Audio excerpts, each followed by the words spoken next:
도움이 되는 정보 트렌드 라디오입니다. 요새 언론에서 기초연금 관련 기사를 검색하면 이런 식으로 지자체들이 사회보장급여 정기확인 조사를 시행했다는 기사들을 확인할 수 있습니다. 사회보장급여 정기확인 조사는 기초연금 받는 분들, 장애인연금, 기초생활수급자 생계급여, 주거급여 받는 분들의 재산과 소득을 다시 점검하는 정기조사인데요. 기초연금 또한 사회보장급여에 포함되기에 정기조사 대상입니다. 이 정기조사가 시작이 되면 기초연금의 중단, 탈락, 재선정 여부를 다시 조사하게 되는데요. 쉽게 말해 4월에서 6월 달에 기초연금에 중단되거나 감액되는 분들이 있을 수 있다는 겁니다. 그래서 이런 정기조사 때 기초연금을 앞으로 못 받게 되는 분들도 생길 수가 있고, 원래는 못 받았는데 앞으로는 다시 받게 되는 분들이 생길 수가 있습니다. 따라서 오늘은 어르신들이 이 정기조사 때 기초연금을 못 받게 되는 이유를 자세히 한번 설명드리고자 하는데요. 일단 기초연금 못 받게 되는 이유를 구체적으로 설명드리고요. 그 다음에 기초연금 통장에 얼마까지 받을 수 있나 말씀드리도록 하겠습니다. 먼저 기초연금 못 받게 되는 이유 4가지입니다.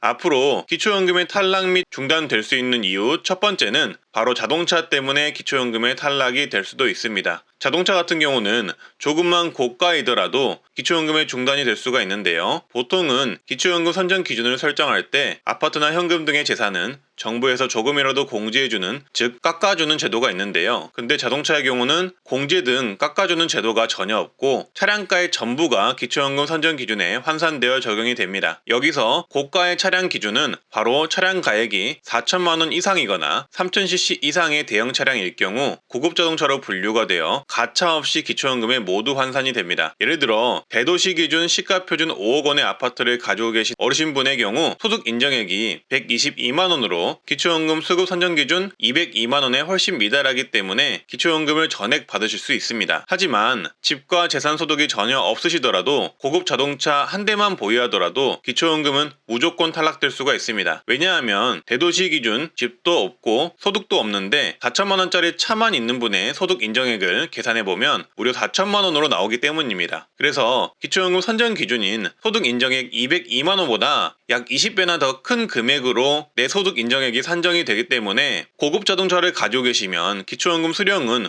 꿈도 못 꾸시게 됩니다. 따라서 고급 차량을 소유하신 분들은 기초연금 수급을 원하신다면 본인의 상황을 고려를 해서 차량 변경을 하시길 추천드립니다. 다만 예외 규정도 있는데요. 10년 넘은 차이거나 생업용 차량이면 일반 재산으로 간주해서 공제와 할인이 들어간다고 합니다. 그리고 자녀의 요청으로 자동차를 공동명의 구매하시는 분들이 있는데요. 이분들 또한 기초연금 중단 위기에 처할 수 있습니다. 자동차를 공동구매로 지분율 자녀 99%, 부모님 1% 이렇게 해서 구매를 하면 괜찮을 거라고 다들 생각을 하시는데요. 이건 정말 큰일 나는 생각입니다. 이렇게 하시다가 기초연금이 중단될 수가 있는데요. 왜냐하면 기초연금 환산을 할 때 자동차 지분율이 1%라도 차량가액 전체를 어르신 재산으로 산정을 합니다. 즉 4천만 원 차량을 자녀 지분율 99%, 어르신 지분율 1%로 구매했다고 가정하더라도 기초연금에는 차량가액 전액이 4천만 원 전액이 재산으로 잡히기 때문에 어르신 소득 인정액은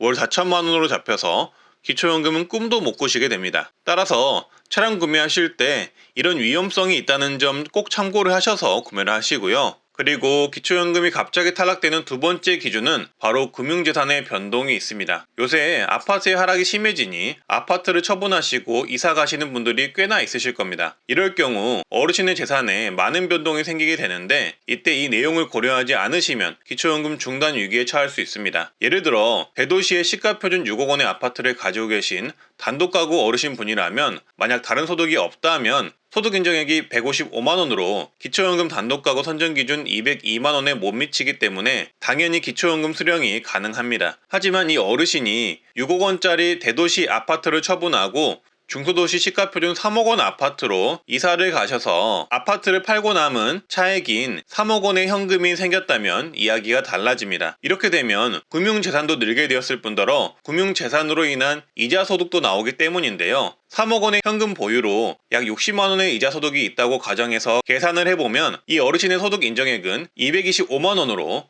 단독가구 선정 기준 202만 원 기준을 넘기 때문에 기초연금이 중단되게 됩니다. 그러니까 같은 6억 원의 재산을 가지고 있더라도 그 재산을 어떤 방식으로 가지고 있냐에 따라서 기초연금이 중단이 될 수도 있다는 거죠. 그래서 앞서 말씀드렸듯 이렇게 대도시에 살던 분이 아파트를 처분하시고 중소도시로 가면서 금융재산이 생기면 기초연금의 중단이 될 수가 있는데요. 이렇게 되는 이유는 여러 가지가 있는데요. 먼저 거주지별 기본공제재산액이 다르기 때문입니다. 대도시에 거주하시는 경우 1억 3,500만 원이 기본공제액이지만 중소도시의 경우 8,500만 원, 농어촌의 경우 7,250만 원의 재산 공제를 해줍니다. 따라서 같은 재산이더라도 대도시에 거주하실 경우 기본공제액이 높기 때문에 대도시에서 중소도시나 농촌으로 이사 갈 경우에 공제액이 줄어든다는 점을 참고하셔야 되고요. 그리고 두 번째 이유는 일반 재산 공제액보다 금융재산 공제액이 더 적다는 점에 있습니다. 앞서 말씀드렸듯 부동산 등 일반 재산 공제액은 1억 전후로 상당히 많은 금액이 공제가 되지만 금융재산은 2천만 원만 공제가 되는데요. 따라서 부동산을 처분하고 남은 현금을 금융재산으로 보유하시는 경우 본인의 기초연금 소득 인정액이 상승할 수 있게 됩니다. 또한 세 번째 이유는 바로 금융재산 증가로 이자 소득이 발생하기 때문인데요. 이자 소득은 소득의 증가로 보기 때문에 기초연금 소득 인정액이 상승되는 요인이 되게 됩니다. 따라서 이렇게 아파트를 처분하시고 금융재산이 갑자기 늘어나시게 되면 금융재산과 이자 소득 때문에 기초연금의 중단이 될 수가 있다는 점 말씀드리고요. 그리고 기초연금이 갑자기 중단되는 이유 세 번째는 소득의 증가 때문입니다. 앞서 말씀드렸듯이 금융재산의 증가로 이자 소득이 생기면 기초연금에 탈락될 수도 있다고 말씀드렸는데요. 이처럼 소득은 소득 인정액에 반영되는 비율이 크기 때문에 이 소득의 조절이 기초연금을 받기 위해서는 정말 중요합니다. 기초연금 수급자 선정은 1년에 2번 정도 정기조사를 통해 유지가 될지 중단이 될지 감액이 될지 결정이 되는데요. 여기서 소득은 근로소득과 기타 소득으로 나눠서 산정을 하고요. 근로소득은 말 그대로 일해서 번 소득을 산정을 하는데 기본적으로 108만 원을 공제를 해주고요. 이 공제한 금액에서 나머지 금액은 30% 추가 공제를 해줍니다. 따라서 근로소득은 이 부분을 잘 계산하셔서 내 기초연금이 중단이 되거나 감액이 되지 않도록 유의를 하셔야 되고요. 그리고 기타 소득으로는 사업소득, 이자 연금소득, 무료임차소득 등이 있습니다. 따라서 이 기초연금을 받으시려면 기초연금 소득 인정액에 큰 영향을 미치지 않을 만큼 소득활동을 하셔서 소득을 조절하시는 게 굉장히 중요합니다. 기초연금을 받기 위해서는요. 그리고 한 가지 조금 더 도움될 만한 내용을 말씀드리자면 일용 근로소득이나 공공일자리 소득, 자활소득의 경우는 근로소득에서 제외가 되니 소득이 필요한 어르신분들은 이 부분을 활용해 보시는 것도 좋겠습니다. 그리고 기초연금에 갑자기 탈락되는 이유 네 번째는 바로 이번에 바뀌는 부동산 공시지가 기준 적용 때문입니다. 2023년 4월 또는 5월은 변화된 기초연금 부동산 기준이 반영이 되는 시기인데요. 이로 인해 어떤 분들은 기초연금을 새롭게 받을 수도 있겠지만 어떤 분들은 받고 있던 기초연금이 중단, 감액 또는 탈락이 될 수가 있습니다. 이렇게 기초연금 부동산 기준이 새롭게 반영이 되는 이유는 부동산의 경우 시세에 따라서 공시지가가 매년 변경이 되기 때문인데요. 그래서 2023년에도 변경된 부동산 기준이 반영이 되게 됩니다. 그리고 기초연금 선정을 할 때는 일반 재산인 부동산의 경우는 부동산 시세가 아닌, 그러니까 시가가 아닌 공시지가를 반영을 하게 되는데요. 아시다시피 공시지가는 정부의 재량에 의해 매년 변경이 됩니다. 그래서 2013년에도 이 변경된 부동산 공시지가가 반영이 되게 됩니다. 시청자님들의 요청으로 더 세부적으로 조사한 결과 2023년의 경우 2023년 공시지가가 아닌 2012년 공시지가, 즉 1년 전의 공시지가를 참고한다는 것을 알게 되었습니다. 따라서 2023년에는 2012년 공시지가를 반영을 하는데요. 이게 굉장히 큰 변수입니다. 왜냐하면 2023년 공시지가의 경우 대부분 하락했거나 하락이 예상되는데 2022년의 경우 공시지가들이 대부분 대폭 상승을 했었기 때문입니다. 이를 토대로 2022년 공시지가를 2023년 기초연금에 반영을 할 경우 작년에 대폭 상승했었던 부동산 공시지가를 반영하게 되고 이는 어르신들의 기초연금 선정과 탈락에 주요한 영향을 미칠 수가 있습니다. 그렇다면 정부가 이 사실을 모르고 있을까요? 아닙니다. 정부는 대처법이 있습니다. 제가 조사한 결과 그동안 정부는 바로 기초연금 선정 기준 인상폭을 조절하면서 대처를 했습니다. 사례로 2020년, 2021년에도 부동산은 크게 올라 공시지가가 상승을 했었는데요. 이때도 기초연금의 경우 이 부분을 반영해 선정 기준을 인상을 했다고 합니다. 그래서 2023년에도 정부는 마찬가지로 기초연금 선정 기준액을 공시지가가 대폭 상승한 것을 고려해 인상을 했는데요. 12.2%를 인상을 해서 단독가구 202만원, 부부가구 약 323만 2천원으로 인상을 했습니다. 따라서 2022년 공시지가의 상승, 그리고 올해 기초연금 선정 기준 인상 등으로 인해 앞으로 기초연금의 중단이 되거나 탈락되시는 분들이 있다고 말씀드리는 거고요. 또는 기준이 변경이 되었기 때문에 일부 분들은 기초연금을 재신청하실 수도 있을 듯 합니다. 이 부분에 대해서 좀 더 궁금하신 분들은 기초연금 선정 기준 계산기를 통해서 2022년 상승했던 본인의 부동산 공시지가를 대입해서 계산을 해보신다면 올해 기초연금이 중단이 되는지 혹은 재신청이 가능한지 대략적으로 알 수 있을 듯 합니다. 그렇다면 기초연금 선정에 큰 영향을 미치는 2022년과 2023년의 공시지가 변화가 어느 정도 되는지 궁금하실 텐데요. 최근 정부는 2023년 표준지 표준주택 공시지가가 각각 5.92%와 5.95%로 하락했다고 발표했습니다. 그리고 여기에 추가로 공동주택인 아파트의 공시지가는 무려 10% 이상이 떨어질 것으로 예상되고 있습니다. 그래프로 보여드리자면 표준지 공시지가 같은 경우는 2012년 10.17% 상승, 2023년에는 5.92%가 하락했습니다. 표준주택 공시지가의 경우는 2022년에는 7.3% 상승, 2023년에는 5.95%가 하락했습니다. 표준 공동주택 같은 경우에는 아파트죠. 2022년에는 17.2% 상승, 2023년에는 약 10% 이상 하락이 예상된다고 합니다.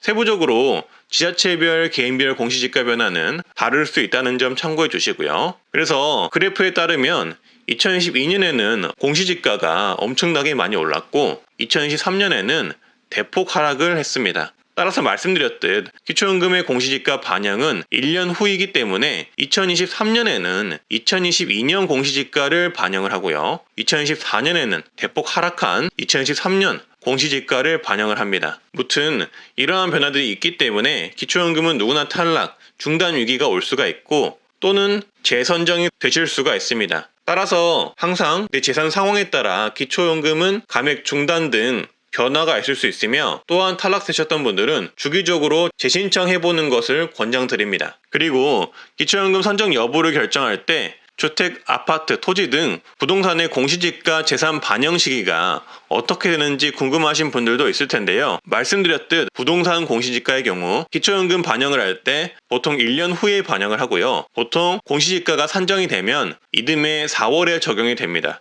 예를 들어서 토지, 주택, 아파트의 공시가격이 2023년 초인 1월에서 5월 사이에 결정이 되었다면 기초연금 재산 기준 적용은 2024년 4월에 적용이 됩니다. 이를 토대로 2023년 기초연금 재산 기준 적용을 말씀드리자면 지난해 2012년 초에 확정된 공시가격을 토대로 2023년 4월 또는 5월에 적용할 수 있다는 이야기가 되고요. 그 적용 시기는 이르면 기초연금 지급 날짜인 올해 4월 25일부터 적용이 될 수가 있다는 이야기가 됩니다. 따라서 이때 변경된 공시지가 적용으로 일부 어르신의 경우 기초연금 탈락, 감액, 중단 또는 재신청이 가능해질 수도 있을 듯 합니다. 그리고 만약 이 부동산 공시지가에 의해 기초연금 탈락, 중단, 감액이 되었을 경우 대처 방법을 알려드릴 텐데요. 먼저 일단 4월이나 5월 달에 기초연금 탈락이나 중단, 감액이 되신 분들은 그 이후 본인의 소득이 줄었거나 재산이 줄었다면 재신청을 해보는 게 가장 기본적인 대처 방법이 되겠고요. 두 번째 방법은 바로 기초연금 수급 희망 이력 관리 신청을 해보는 건데요. 이 제도를 신청하시면 나중에 수급 대상이 되시면 재신청 안내를 받을 수가 있습니다. 기초연금 수급 희망 이력 관리제는 기초연금의 탈락 및 중단된 사람을 대상으로 기초연금의 선정 기준액이 상향될 때마다 가능성을 재조사해서 가입 가능한 상태가 되면 알려주는 제도입니다. 쉽게 말해 기초연금 탈락 및 중단되신 분들을 위해 재산 및 기준 등이 변동이 되어서 기초연금을 받을 수 있는 조건이 되면 재신청하라고 자동으로 알려주는 제도입니다. 신청은 매우 쉽게 주민센터에서 하실 수가 있습니다. 기초연금 같은 경우 탈락이 되더라도 언제 재신청하는지 솔직히 알 수가 없잖아요. 그러다 나도 모르게 내가 신청 가능 대상이 다시 되었더라도 이 사실을 모르면 몇 개월, 길게는 몇 년 동안 몰라서 신청을 못하게 되는 있는 건데요. 근데 그동안 몰라서 신청 안 해서 못 받은 돈은 정부에서 돌려주지를 않습니다. 근데 어르신들이 내가 신청 가능 대상이 되었는지 어떻게 알겠습니까? 그래서 재신청을 가능한 시기만 알아도 즉시 신청을 할 수가 있는 건데, 이런 재신청 가능 여부를 알아서 제조사에서 자동으로 나에게 알려주는 제도라고 보시면 되겠습니다. 근데 중요한 건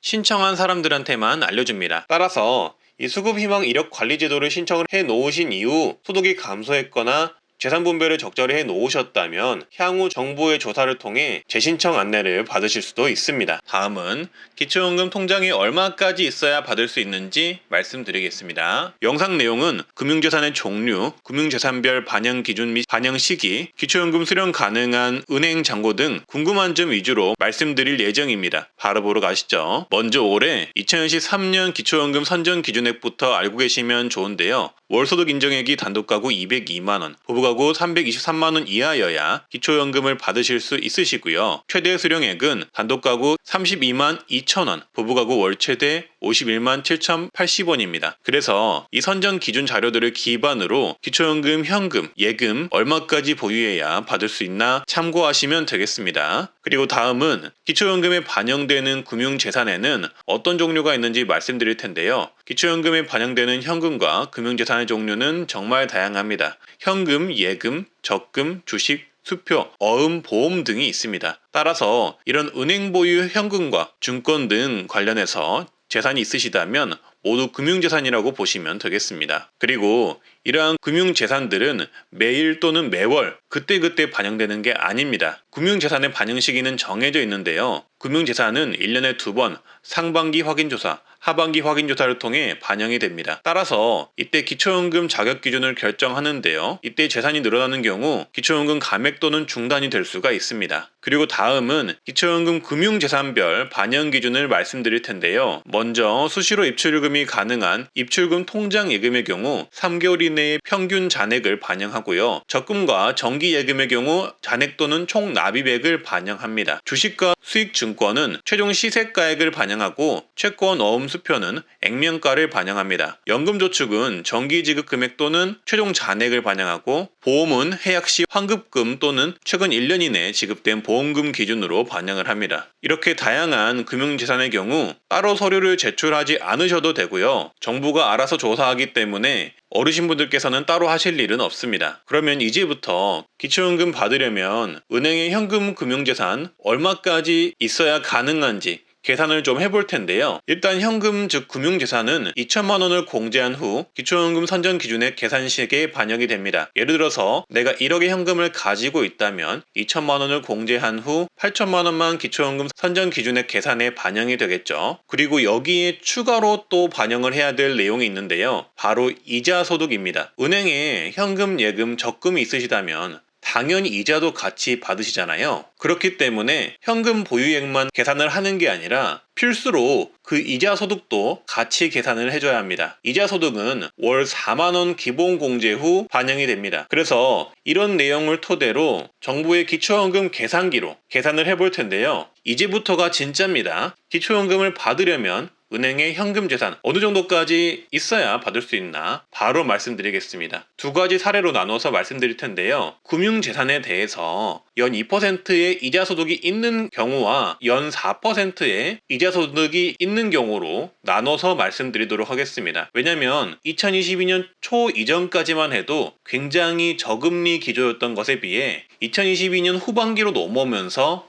은행 이자 금리가 굉장히 많이 올랐잖아요. 그렇기 때문에 이 두 가지로 나눠서 말씀드리겠습니다. 먼저 연 2% 이자 소득 기준입니다. 단독 가구의 경우 3억 5천만 원의 금융재산이 있으시고 연 2%의 이자를 받고 계시다면은 소득 인정액은 168만 원으로 기초연금 소득 인정액 기준에 훨씬 못 미치기 때문에 기초연금 최대 금액인 32만 2천 원이 수령이 가능합니다. 그러니까 2%대의 예금을 보유하고 있는 분들의 경우는 3억 5천만 원 이하의 금액을 가지고 계셔야만 기초연금을 받는데 안정권이라고 보시면 되고요. 3억 5천만 원이 넘어갈수록 기초연금을 받는 금액이 감액이 되거나 혹은 못 받을 수가 있다는 겁니다. 그리고 부부가구에 5억 5천만 원의 예금이 있고 이자 2%를 받고 있는 경우에는 소득 인정액이 부부가구 소득 인정액에 훨씬 못 미치기 때문에 기초연금 최대 금액인 51만 7천 원이 수령 가능합니다. 이 경우도 마찬가지로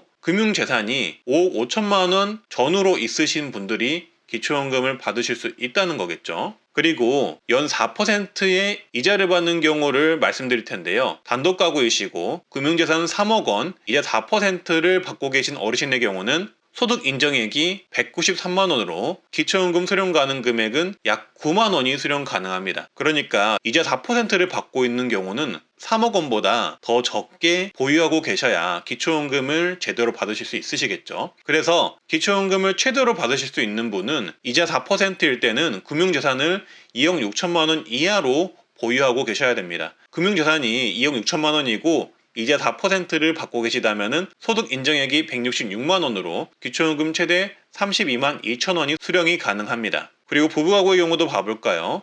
만약에 부부가구이신데 4억 6천만 원의 금융재산이 있으시고 이자 4%를 받으신다면 소득 인정액이 약 300만 원으로 기초연금 수령은 부부가구 합산 약 23만 원이 수령 가능합니다. 하지만 만약에 금융재산이 4억 원 이하이고 이자 소득을 4%를 받고 계시다면 소득 인정액은 260만 원으로 기초연금 부부가구 최대 51만 7천 원이 수령 가능합니다. 결국은 이 4%의 금리대에는 4억 원 이하로 가지고 계셔야만 기초연금 을 최대로 받으실 수 있다는 거죠. 따라서 앞서 말씀드린 금액 내에서 금융재산을 보유하셔야만 기초연금을 받을 수가 있는 건데요. 중요한 건 이 해당 내용들은 아파트 등 다른 재산이나 소득을 제외하고 산정한 금액이기 때문에 만약에 부동산 재산이나 소득이 조금 있으신 분들은 계산식이 아주 많이 달라질 수가 있습니다. 이 부분 꼭 참고를 해주시고요. 영상으로 모든 어르신의 내용을 제가 알려드릴 수가 없기 때문에 좀 더 정확한 기초연금 계산을 원하신다면 보건복지부의 기초연금 계산기를 활용해 보셔서 본인의 부동산, 금융재산, 소득을 모두 입력해 보시고 정확한 본인의 소득 인정액을 확인해 보시는 게 더 도움이 많이 되실 듯 합니다. 조금이라도 도움이 되셨다면 좋아요와 주변에 공유 한번 해주시고요. 이상 트렌드 라디오였습니다. 오늘도 건강하시고 행복하세요. 감사합니다.